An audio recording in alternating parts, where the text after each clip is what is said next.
Iako EU vrijednosti, kao što su dostojanstvo, jednakost, ljudska prava, demokracija i vladavina prava, mogu zvučati apstraktno i generičko, one postaju značajne za studente tek kada ih iskuse u akademskom okruženju.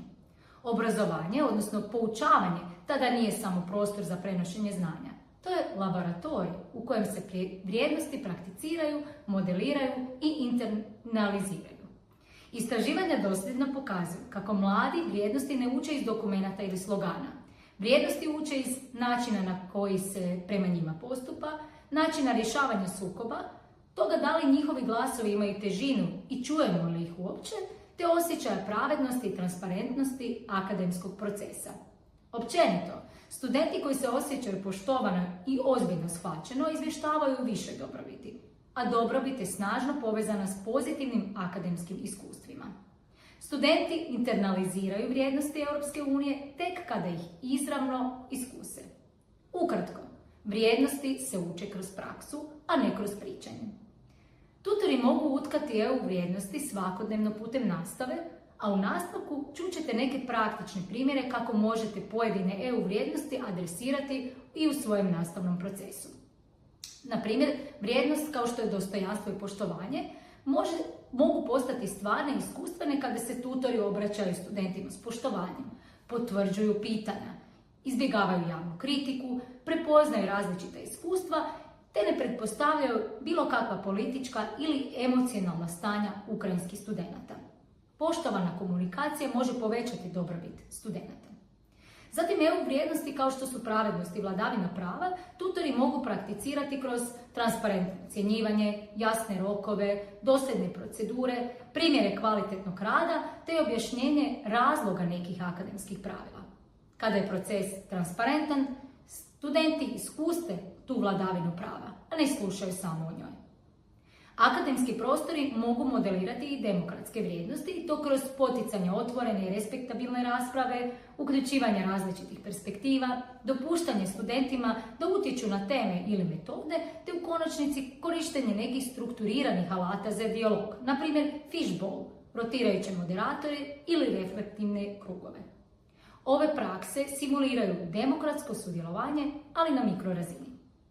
Sada, kada smo utvrdili minimalne prakse kojima možete djelovati i time aktivno sudjelovati u promicanju EU vrijednosti, u nastavku ove lekcije donosimo vam i neke inovativne, odnosno suvremene metode poučavanja koje možete uklopiti u svoj nastavni proces, a koje kao rezultat mogu imati i neizravno promicanje EU vrijednosti. Na primjer, učenje kroz scenarije. Studenti se potiču na raspravu o realnim dilemama vezanim uz dostojanstvo, pravednost ili inkluziju. Na primjer, sukob u grupnom radu, pristrani feedback ili neki nesporazumi. Ovim načinom oni rješavaju svoje probleme, reflektiraju i povezuju ih s nekim vrijednostima Europske unije. Ova je praksa, na primjer, odlična za promicanje jednakosti, pravednosti ili ljudskih prava. Zatim možete uspostaviti i values labs, kratke eksperimente u učionici gdje studenti reflektiraju jednu vrijednost. Evo primjera. Sjetite se trenutka danas kada ste iskusili pravednost ili nepravdu. Kako je to utjecalo na vašu motivaciju?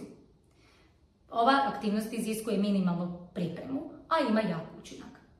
Zatim, micro-learning kratice o vrijednostima Europske unije.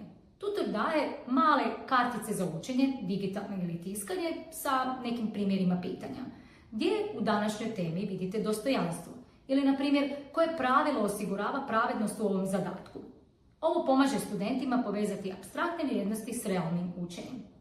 Zatim krugovi refleksije među vršnjacima. Male grupe reflektiraju o jednom pitanju, na primjer 3 minute po osobi. Bez prekidanja, jednako vrijeme, prakticiranje vrijednosti i jednakosti. Zatim igre uloga i perspektivno sagledavanje. Studenti simuliraju situacije, na primjer neslaganje u grupnom radu ili vježbaju respektabilnu komunikaciju. Time promičete empatiju, dostojanstvo i rješavanje sukoba. A i neki digitalni alati poput VR-a ili interaktivnih aplikacija mogu omogućiti studentima da uđu u različite perspektive. Na primjer, VR scenarij o navigaciji kroz raznolikost na kampusu. Potiče empatiju i interkulturno razumijevanje. Isto tako transparentna nastava, dakle tutori jasno objašnjavaju svrhu zadatka, razvijanje vještina, relevantnost zadatka i time podržavaju vladavinu prava i povjerenje. Zašto je ovo posebno važno za ukrajinske studente? Naime, mnogi ukrajinski studenti dolaze pod povećanim stresom, suočavaju se s neizvjesnošću, akademskih normi i sl. Imaju ograničeno poznavanje EU struktura te snažno podržavaju demokratske i ljudsko-pravašne vrijednosti. Kada studenti modeliraju vrijednosti Europske unije u svakodnevnoj praksi, oni iskuse sigurnost, poštovanje, uključenost, jasnoću i pravednost. To jača dobrobit i osjećaj pripadnosti Europskoj akademskoj zajednici. I evo za kraj ove lekcije, odaberite jednu inovativnu metodu i isprobajte ju već ovaj mjesec. Na primjer, 5-minutni value lab ili mini raspravu na temelju scenarija, transparentno objašnjavanje zadatka ili neku strukturiranu aktivnost refleksije među vršnjacima. Takva svaka mala intervencija pomaže učiniti vrijednosti Europske unije živima, vidljivima i značajnim za studente.